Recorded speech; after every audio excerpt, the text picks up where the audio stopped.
bersaksi Aku bersaksi tiada Tuhan tiada Tuhan yang layak disembah yang layak disembah selain Allah. selain Allah.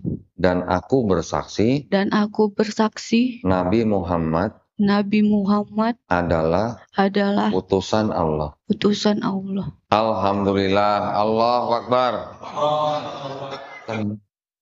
Itu ya. Nah, pertanyaan pokoknya tadi bagaimana menyanggah Trinitas. Tadi bisa dengan cara seperti itu, bisa juga dengan bukti yang seperti ini, yang tadi saya bacakan, yang tadi dibacakan sama Mas Ed ya. Ayat ini pasti tidak asli. Gimana kalau ayat yang mengajarkan Trinitas ternyata tidak asli gitu. Tapi masalah mereka mau percaya, ya monggo silahkan. Kita hanya bermain literasi gitu. Ada buktinya kok ayat ini tidak asli gitu. Gitu, ya Pak ya. Mudah-mudahan menjawab pertanyaan Pak. Yang lebih simpel maksudnya gini. Ketika mungkin ada orang Kristen yang mendatangi rumah Bapak gitu ya, ngajak Bapak untuk masuk Kristen gitu ya. Tanya aja, Pak, di kitab ini Yesus doanya gimana caranya? Sujud. Pak, di kitab ini Yesus disunat nggak? Disunat. Kalian sunat nggak orang Kristen? Ada yang sunat, ada yang enggak. Tapi kebanyakan enggak. Kalaupun ada yang sunat karena alasan kesehatan. Pak, di kitab ini Yesus makan babi nggak? Enggak. Nah, orang Kristen kebanyakan makan babi. Gitu. Pak, di kitab ini Yesus puasa nggak? Puasa. Kebanyakan orang Kristen malah nggak puasa. Di kitab ini Yesus matinya dikafanin, Pak.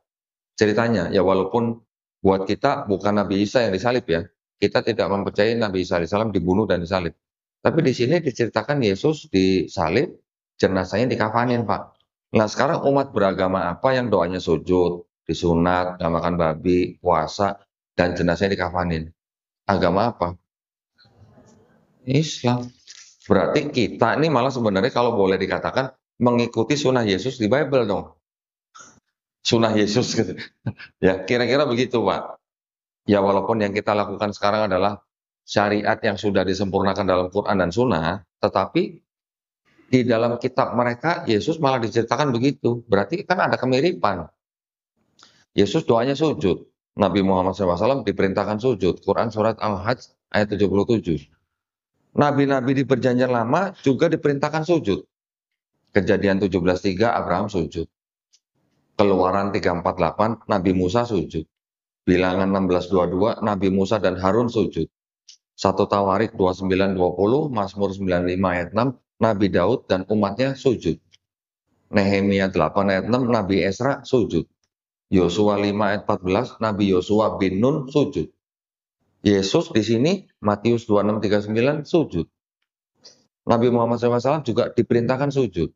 Kalau Nabi Muhammad SAW adalah seorang Muslim, terus Yesus, Esra, Nabi Musa, Nabi Harun semuanya Muslim bukan berarti kalau gitu Pak, kira-kira Pak. Jadi ada kesamaan, memang masih ada kesamaan, tapi yang dalam hal akidah ya Pak ya. Dalam hal akidah, semua nabi-nabi dalam perjanjian lama tidak ada yang mengajarkan Trinitas. Sekalinya ada ayat Trinitas, ya ayat ini tidak asli. Jadi ini memang sudah berubah-ubah. Banyak memang perlu dipelajarin Pak, tapi kalau yang hal-hal yang praktis ya tadi seperti itu. Ya Pak ya, mudah-mudahan menjawab pertanyaan Pak. Silakan yang lain. Baik, terima kasih. Silakan. Dari santri. Santri silakan ya. Silakan. Assalamualaikum warahmatullahi wabarakatuh. Waalaikumsalam warahmatullahi wabarakatuh. Izin bertanya kok. Saya kan nama saya Muhammad Torik dari Rumah Tafis Al Arif. Jadi saya hidup dan dibesarkan itu di lingkungan Kristen kok. Jadi saya sangat familiar gitu dengan bahasa-bahasa yang kau sebutkan tadi. Terus tuh saya pernah mengalami satu kejadian yang membuat saya ambigu. Saya juga udah pernah bertanya sama orang lain mungkin yang Kristen itu. Jadi waktu saya duduk di sekolah dasar, jadi di sekolah dasar itu ada dibedakan kelasnya, Islam dan Kristen gitu. Jadi di saat saya belajar agama Islam dan di sebelah jalan agama Kristen, kan ada itu namanya yang mencukutkan setan yang jarang kepang itu. Tahu nggak kok? Jarang kepang. Iya. Tahu. Jadi kan ada siswa dari SD itu mengikuti ritual yang begitu-gitu. Jadi di saat itu saya berpikir mereka melakukan doa. Setelah selesai doa, jadi ada 2 murid dari sekolah dasar itu yang malah kayak kepanasan gitu, kayak kerasukan. Ya. Jadi saya bingungnya di sini. Kan kau bilang tadi Alkitab itu udah dirubah-rubah. Kenapa mereka di saat berdoa dengan Alkitab atau dengan doa-doa mereka malah justru kayak sedang diruqyah gitu kok. Sekian pertanyaan saya. Terima kasih. Berarti gini, bisa nggak ketika orang berdoa, yang merespon adalah jin? Bisa nggak? Bisa. Bisa. Ya, belum lagi nanti mereka juga punya yang namanya minyak urapan. Pernah dengar? Nah, ada minyak yang didoakan terus sama pendetanya, dan minyak urapan ini dipercaya bisa untuk menyembuhkan orang sakit misalnya. Belum lagi nanti lewat mimpi-mimpi. Di dalam Islam kita tahu, jin bisa menyerupai siapa saja, kecuali Rasulullah. Nah, berarti kalau dorong mimpi, ngelihat Yesus, katanya, nanti bilangnya sudah mengalami pengalaman pribadi. Ya, ketika setiap kali saya berdiskusi dengan orang Kristen yang mengaku mimpi ketemu Yesus, saya selalu tanya begini, yang kamu lihat Yesus itu dalam mimpi, itu mirip siapa? Mirip Jim Caviezel, atau mirip Robert Duvall, atau mirip Willem Dafoe? Ini nama-nama aktor yang berperan jadi Yesus nih pada film nih. Ya, jadi saya selalu tanya begitu, yang kamu lihat itu mirip siapa gitu? Mereka nggak bisa jawab. Jadi artinya kalau mimpi-mimpi itu satu kemungkinan bisa juga itu adalah penampakan dari jin. Kedua, mimpi itu juga bisa merupakan pikiran di bawah alam sadar yang keluar ketika orang tidur, ya, atau bunga mimpi. Jadi kenapa dia yang mimpi harus kita yang percaya gitu? Nah, kita harus mempelajari atau mempercayai sesuatu itu dari sebuah kitab, karena fondasi dari sebuah agama itu adalah kitab sucinya, gitu. Ya, kalau dulu memang mungkin mempunyai banyak pengalaman dengan lingkungan yang Kristen, sekarang sudah berubah atau masih? Masih, sekarang masih banyak orang Kristen di dekat rumahnya. Ya sudah, kalau memang sekarang juga masih, tinggal tunjukin aja akhlak Islamnya bagaimana. Dan jangan sedikit-sedikit percaya dengan hal-hal yang seperti itu gitulah. Ya, pesan saya cuma begitu aja. Kalau dengar, oh saya mimpi itu nggak usah dipercaya. Kesurupan.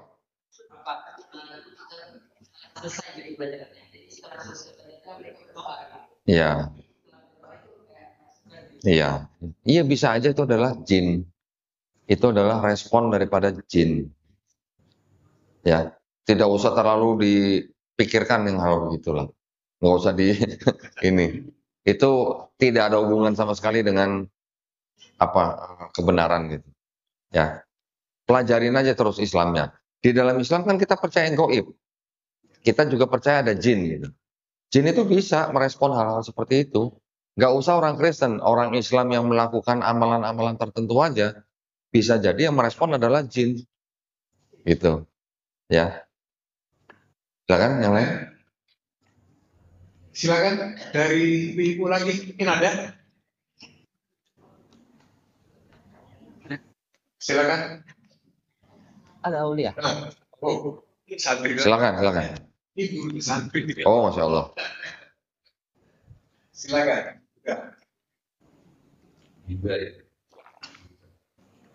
Bismillahirrahmanirrahim. Assalamualaikum warahmatullahi wabarakatuh. Waalaikumsalam. Perkenalkan, saya Abdullah Bilhuda. Saya termasuk salah satu santri juga di Rumah Tafis Al-Arif. Mengkaji tentang kristenisasi ini. Sekarang itu kan banyak seperti debat agama dan lain sebagainya. Yang ingin saya pertanyakan, kenapa lebih banyak yang menguasai tentang Kristen itu adalah orang-orang dari orang Islamnya, sehingga dalam perdebatan itu yang lebih menguasai forum adalah orang-orang yang memang beragama Islam, sehingga mereka yang di debat yang dikaji itu kan sebetulnya agama mereka, agama Kristen gitu kan, tapi mereka kalah dalam kajian tentang agama mereka sendiri. Yang ingin saya pertanyakan terkait tadi dengan kau sudah bilang antara yang di Bible aslinya dengan yang tafsirannya, itu kan dalam tafsiran itu dikatakan itu tidak asli atau tambahan. Yang menafsirkan itu kan memang orang mereka sendiri. Mereka membuat mengetahui itu adalah hal yang bukan asli atau palsu kan gitu. Mengapa mereka tetap kekeh dengan pendirian mereka setelah mengetahui itu? Dan apakah yang mengetahui itu hanya kalangan atas saja atau para pemimpin pastor dan lain sebagainya, atau memang para jamaatnya bisa mengakses tafsiran dari Bible mereka tersebut? Terima kasih. Baik. Kalau yang jemaat biasa, rata-rata nggak bisa akses. Kecuali kalau dia benar-benar belajar. Ya. Kitab yang tadi saya pegang yang tebal itu tidak untuk diperdagangkan. Nih, tulisannya begini nih. Mohon maaf Pak ya. Kitab suci Katolik ya. Iya. Apa Pak? Iya, tidak untuk diperdagangkan. Nah, ya. Kitab suci Katolik dengan pengantar dan catatan lengkap 2009 dipersembahkan kepada umat Katolik Indonesia oleh Direktorat Jenderal Bimbingan Masyarakat Katolik Departemen Agama Republik Indonesia. Resmi nggak? Resmi.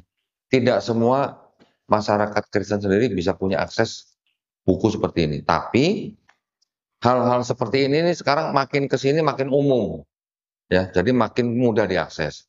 Kalau punya HP Android bisa install namanya tafsiran. Juga install Alkitab, gitu ya. Alkitab dan install tafsiran itu bisa ngelink, bisa buka catatan kaki seperti itu. Yang catatan kaki seperti itu tadi itu tafsiran dari tafsir namanya Yerusalem. Itu bisa dibuka.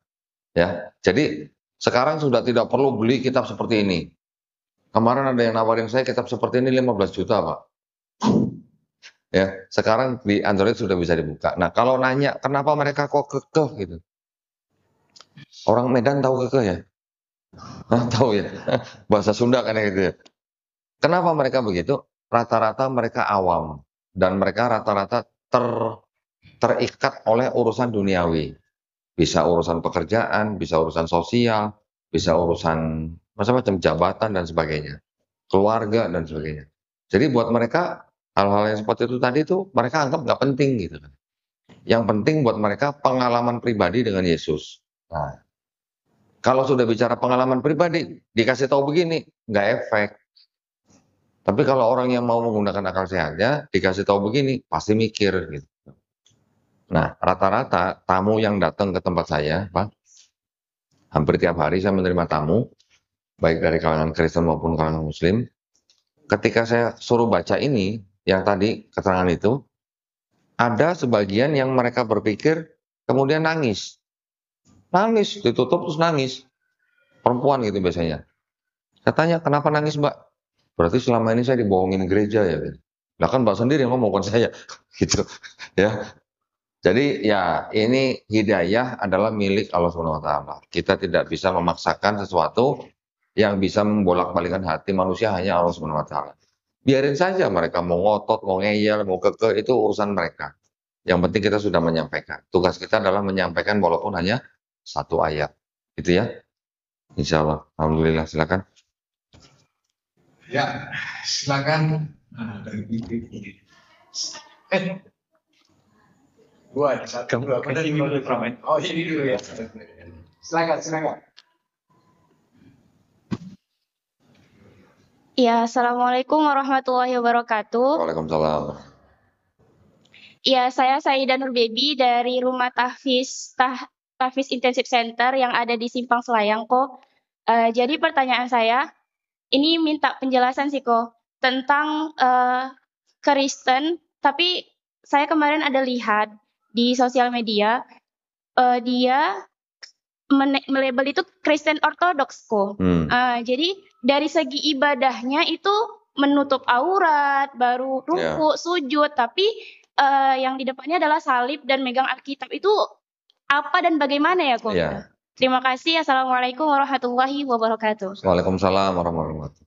Ya, jadi kekristenan secara umum sampai tahun 1054. Nah, 1054 baru pecah yang namanya Kristen Ortodoks dan Kristen Katolik. Tahun 1054. Yang menyebabkan mereka berpecah selain daripada masalah manajemen gereja, pimpinan gereja, itu mereka juga punya akidah yang sedikit berbeda. Perbedaannya tipis. Ortodok mengatakan bahwa Roh Kudus berasal dari Bapa saja. Katolik mengatakan Roh Kudus berasal dari Bapa dan Anak. Ritualnya juga mirip-mirip sebenarnya, karena dulu memang asalnya sama dari gereja patriarki gitu. Gereja patriarki itu mereka punya beberapa cabang, ada di Roma, Alexandria, Yerusalem, Antiokh, dan Konstantinopel. Kelima itu yang mempengaruhi timbulnya Ortodok dan Katolik. Kalau Mbak tadi melihat bahwa di Katolik juga mereka menutupi aurat, gitu kan? Ritualnya juga mungkin kusuk atau bagaimana gitu. Tetapi mereka tetap mempercayai Trinitas, Mbak. Nah, jadi mereka menutup aurat, iya, tetapi tetap akidahnya akidah Trinitas. Jadi tetap aja itu jauh dari Islam. Di dalam Islam kita menghukumi Kristen, mau itu Ortodok, mau itu Katolik, mau itu Protestan, sebagai perbuatan syirik dan orangnya musyrik. Gitu Mbak ya. Cukup?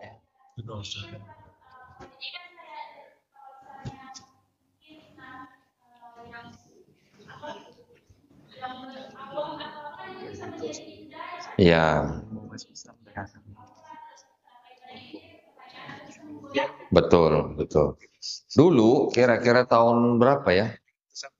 Tahun 2000-an, ada kelompok Kristen Arab ya, yang tadi disebut Ortodok, itu mencoba berusaha memperkenalkan Kristen Ortodok Arab ke Indonesia.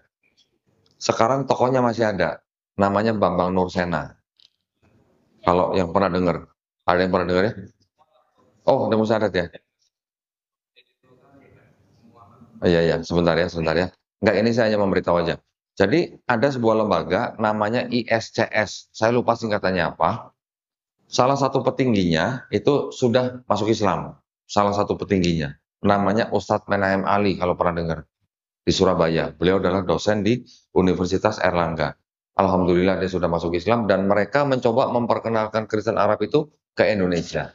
Tetapi saya kasih tahu bahwa mau Kristen Ortodok, Katolik, atau Protestan, mereka semuanya mempercayai Trinitas.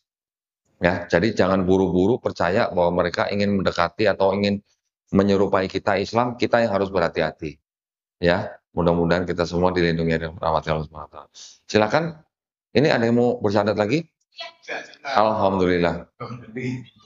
Ini kan ada 2 orang lagi yang memualah ini. Oh, 1, ya. Tadi ada yang bertanya, ini pertanyaan terakhir ya. Nah, di sini kita tutup diskusi dan ya, silakan.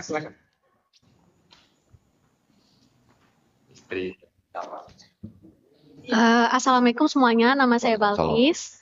Pak Dondi, saya izin bertanya kan Pak. Sebenarnya hampir sama juga pertanyaan saya mengenai yang saya tahu mengenai Kristen Ortodoks itu kan berasal dari Rusia ya Pak, sama negara Kazakhstan kalau nggak salah.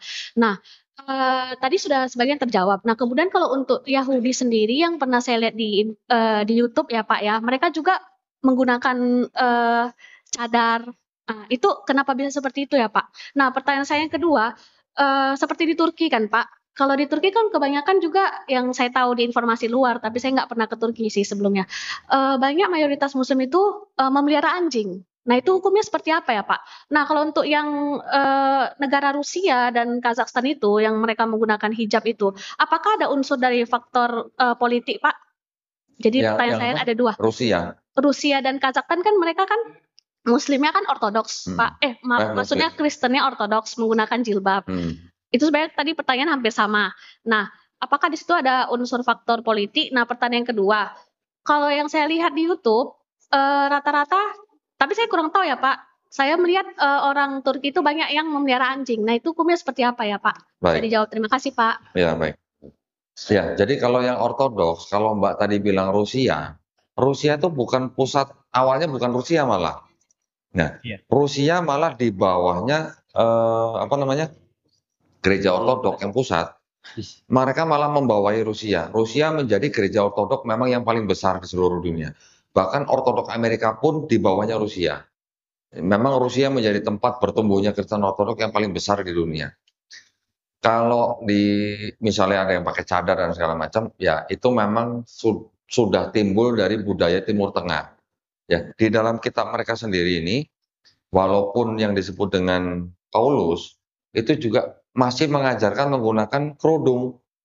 Wanita yang tidak berkerudung malah disuruh cukur rambut, disuruh botak gitu. Nah, jadi itu berasal dari tradisi-tradisi yang Timur Tengah. Kalau tadi bertanya, Muslim banyak yang memelihara anjing di Turki. Nggak cuma di Turki, di Maroko juga boleh. Ya. Itu karena mereka mengikuti mazhab yang berbeda. Kita di Indonesia kebanyakan mengikuti mazhab Syafi'i, betul ya? Hukumnya terhadap anjing jelas bahwa air liurnya najis. Yang di negara lain, di Maroko mungkin mereka mengikuti mazhab yang membolehkan. Jadi hanya perbedaan mazhab saja, ya, bukan beda Islamnya, bukan, perbedaan mazhab. Ya, silakan. Alhamdulillah. Dengan berakhirnya pertanyaan terakhir, maka diskusi kita ini dan dari Masjid Al-Arif. Ya. Terima kasih. Sama-sama. Alhamdulillah. Untuk diskusinya dengan Alhamdulillah. Assalamualaikum warahmatullahi wabarakatuh. Waalaikumsalam warahmatullahi wabarakatuh. Ya, di sini lagi tadi ya.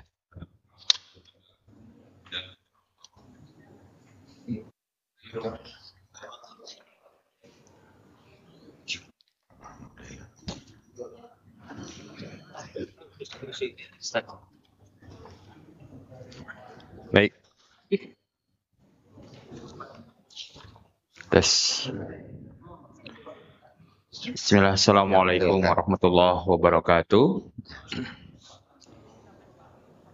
Alhamdulillah. Tadi kita sudah mendengar kajian yang atau diskusi juga dengan Koh Dondi, dan sebelumnya kita juga menyaksikan proses syahadat saudara seiman kita tadi yang pertama, dan seperti yang kita sampaikan sebelumnya bahwa ada satu lagi yang alhamdulillah sudah berhadir pada malam hari ini.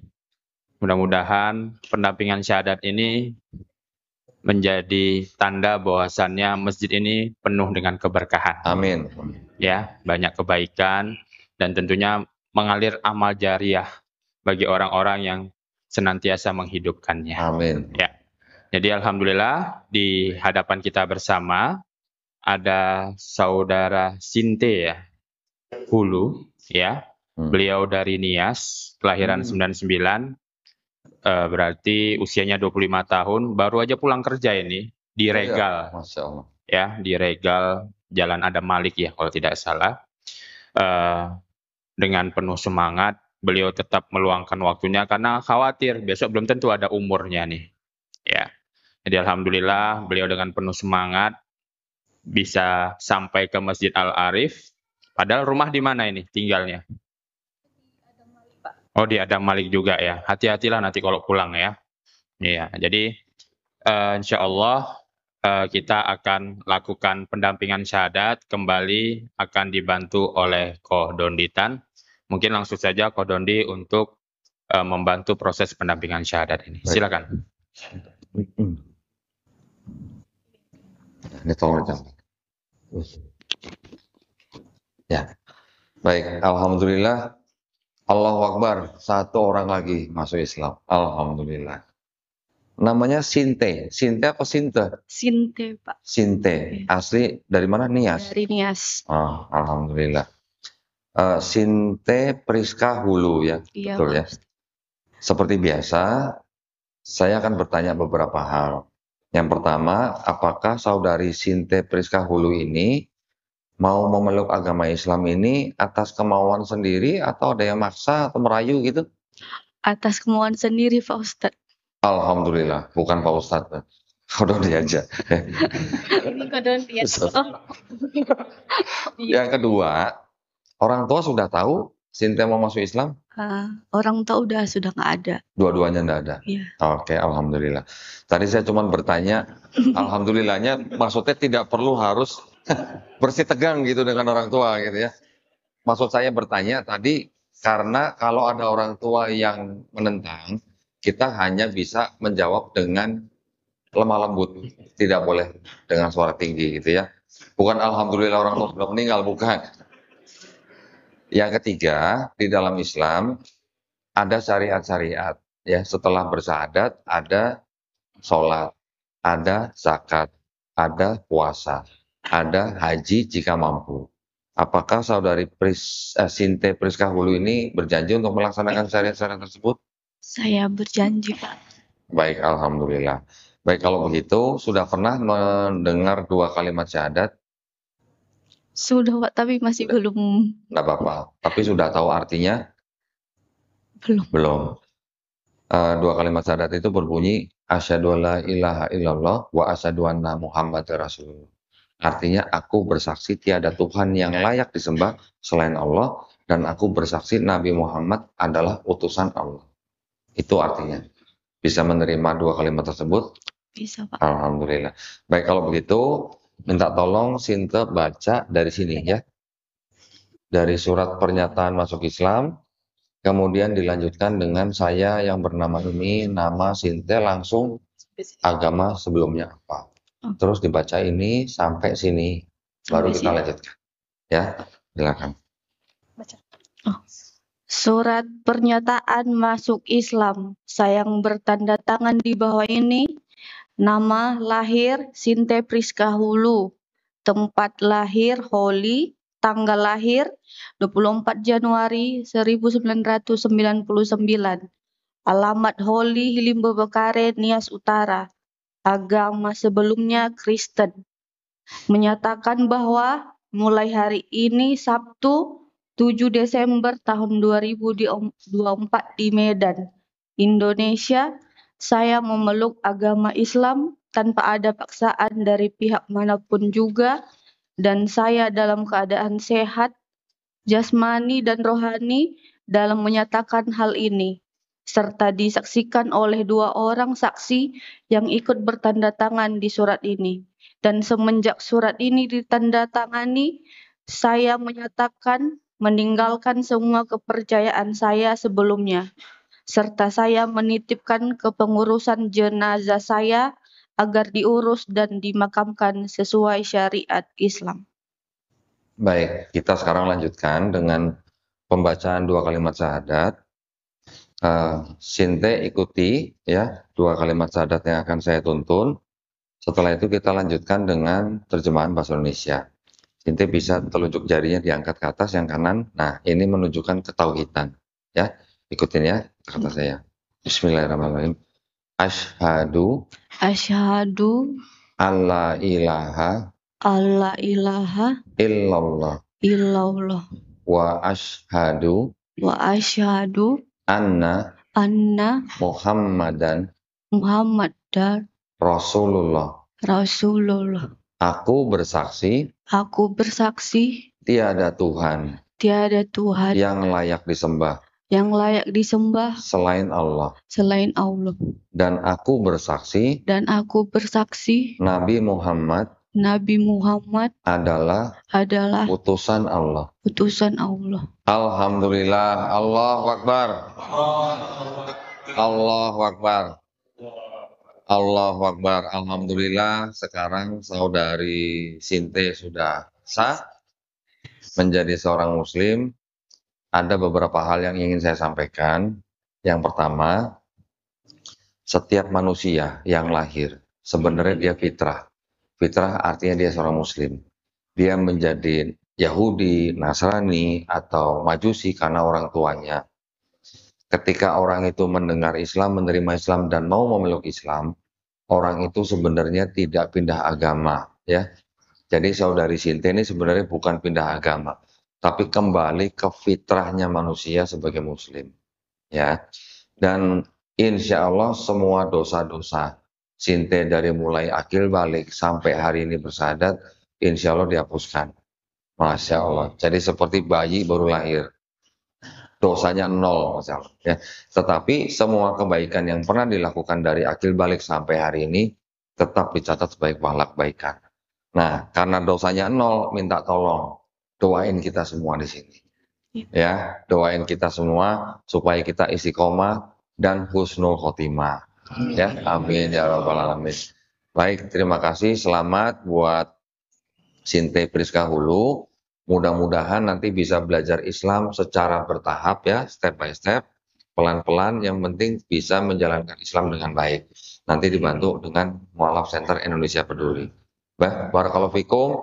Terima kasih banyak semuanya. Assalamualaikum warahmatullahi wabarakatuh. Waalaikumsalam.